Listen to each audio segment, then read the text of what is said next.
She asks if he can buy her some beer. He hesitates, thinking it's not right for her to be drinking. She assures him no one will know. He is about to agree, but then realizes what trouble it could bring if they get caught. He tells her to get out. Meanwhile, Maggie is at her parents' house, having a late-night chat with the baseball coach on the couch. Rick arrives at the house where Maggie is staying and sees a car outside. Inside, he notices 2 empty wine bottles and hears his wife shout, "Oh my God." A father named Rick shows his old photos to his 2 kids while his wife Maggie is busy carrying their baby and some laundry. Rick tells her to hurry up because they need to meet their friends at an awarding ceremony. He then carries his children to give them a bath.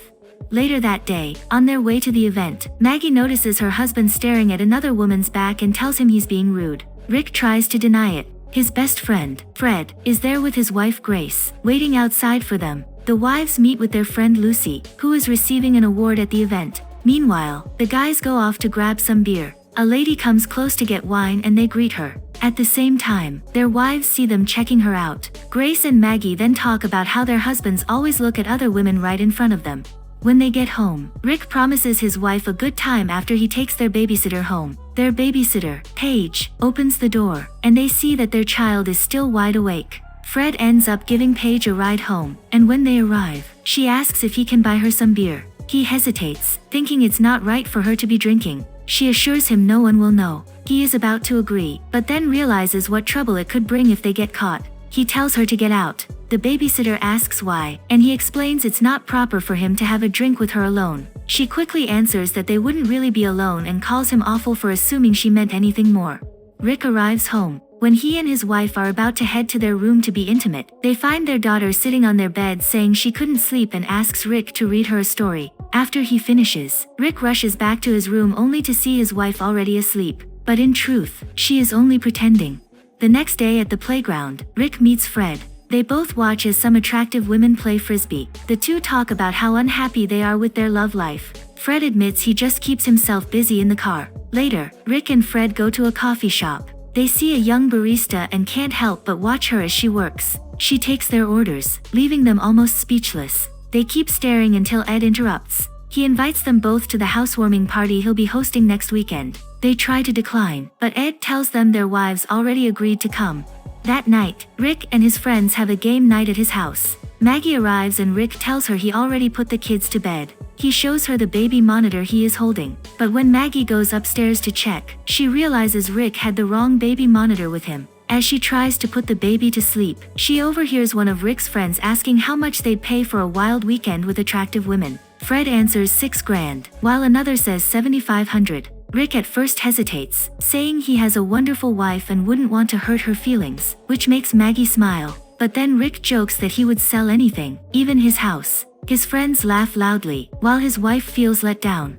The next morning, the ladies go for a walk and talk about what happened the night before. They are angry about what Maggie overheard and discuss their husband's fixation on other women. Lucy suggests they should think about giving their husbands a hall pass, a week off from marriage where they can do whatever they want without consequences. She explains that maybe if their husbands are allowed to fool around just once, they'll stop being so obsessed with looking at other women. Grace tells Lucy she should try it with her own husband first and let them know the result. Lucy replies that she already did, and their marriage has been better ever since.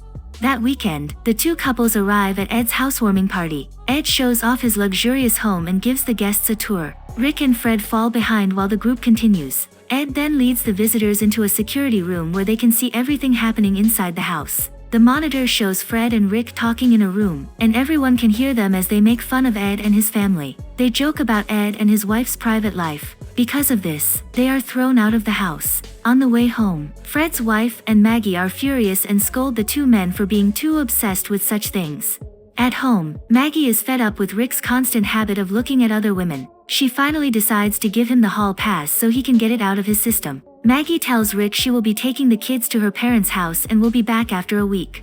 The next day, Rick tells Fred about the hall pass. Rick feels uneasy, saying it doesn't seem right. Fred encourages him to use it anyway. Later, Fred talks to his wife about Rick's hall pass and slyly hints that he wants one too by using reverse psychology. Grace quickly calls him out and says she's not falling for it and he won't be getting one. Fred then pretends to take out the trash but sneaks to his car to keep himself busy again. Two police officers catch him in the act, laugh at him, and later hand him over to his wife. Grace yells at him, but finally gives in and grants him the hall pass. The next morning, Fred and Rick start planning how to use their hall passes. They decide to stay at a hotel to avoid any problems. Their friends will be joining them to watch over. On the first night, the group goes out for dinner before heading to the bar to meet women, but the night ends up wasted because they get too full and exhausted from eating. On the second day, Rick and his friends play golf at the resort. Gary brings cookies with weed in them and convinces everyone to try. An hour later, they get high and cause chaos on the golf course. The marshal chases them after one of their friends makes a mess on the field. On day 3 of the hall pass week, Maggie and Grace attend a baseball game. Afterward, a handsome player named Jerry approaches Grace, showing interest in her. Later, Maggie's dad arrives with the baseball coach, also named Rick, and introduces him to them. The coach invites them to a pool party later that day. Maggie feels unsure, but Grace accepts. Maggie reminds her they are married, but Grace replies that their husbands are on a break from marriage, so they should also enjoy themselves.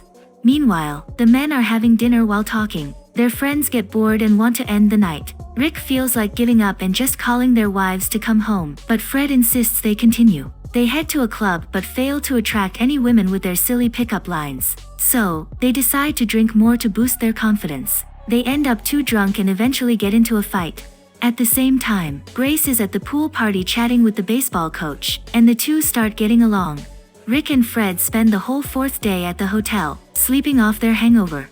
On the 5th day, Maggie and Grace are enjoying themselves. They drink beer and play volleyball with the men at the beach. Meanwhile, Rick goes to a coffee shop where he flirts with the pretty barista named Lee. Her coworker Brent insults Rick, and Rick answers back. Lee overhears and seems impressed. She later invites Rick to join her at the gym she goes to, so they can grab a drink afterward. On the other hand, Fred visits a massage parlor but bumps into Ed's wife and daughter. When they realize why he is really there, Fred gets embarrassed and quickly leaves. Later, Rick meets Lee at the gym. He asks her out for a drink after the workout, and Lee tells him to meet her in exactly 1 hour. Rick then relaxes in the sauna but accidentally falls asleep, missing his date with Lee. Day 6 comes, and Rick and Fred feel like giving up until they receive a call from their friend Coakley. The two get excited because they know Coakley is skilled at helping men meet women. He takes them to a bar, and they are amazed at how well he reads women. Rick then runs into Paige, their babysitter, who is at the club with her aunt. Paige admits she was actually trying to flirt with him before, but this time Rick firmly turns her down again. Coakley pushes Fred to approach a woman across from them. Rick is left on his own until he spots Lee dancing. He approaches her, and they dance together. He even tells her about his hall pass. Brent, her coworker, is the DJ and gets annoyed seeing them together. Meanwhile, Grace goes to return Jerry's gift, telling him she can't accept it because she's married. Jerry admits how much he likes her, and Grace admits she likes him too. The tension between them grows until they finally give in. Fred, on the other hand, takes a woman to his room, but she ends up sick and has an accident in the bathroom. Fred helps her into a taxi to get her home. When he returns to the room, Paige's aunt knocks on the door, mistaking him for Rick.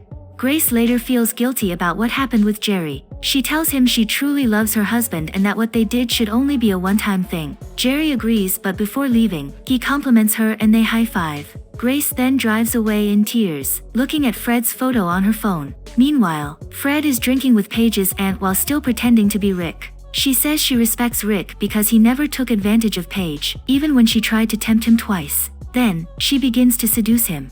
Back at Coakley's house, Lee enters the room where Rick is. She tries to seduce him and offers to help him use his hall pass, but Rick turns her down, saying he can't go through with it. He tells her how content he is now with his life as a husband and father. Lee tells him he's a good man. Rick is about to head home when he gets a call from a police officer asking for Fred. He rushes back to the hotel, and Brent, who is nearby, follows him. At the hotel, Paige confronts Rick and tells him about the baseball coach, saying his wife has been unfaithful. Rick storms into the room and interrupts Fred, who is just pretending with Paige's aunt. Rick urgently tells him that Grace was in a car accident and taken to the hospital. When they get outside, they see Brent vandalizing Fred's car and spray painting it. Paige and her aunt Meg arrive, and it's revealed that Brent is Meg's son. Realizing Fred had been with his mom, Brent pulls out a gun and shoots at them. Rick and Fred quickly drive away with Brent clinging to the back of the car. Police officers notice and chase them. Fred refuses to stop and tries to outrun the cops.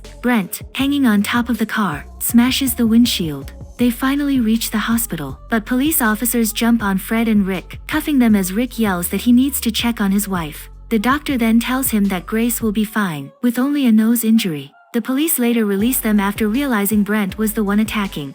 Meanwhile, Maggie is at her parents' house, having a late-night chat with the baseball coach on the couch. They almost kiss, but Maggie pulls away.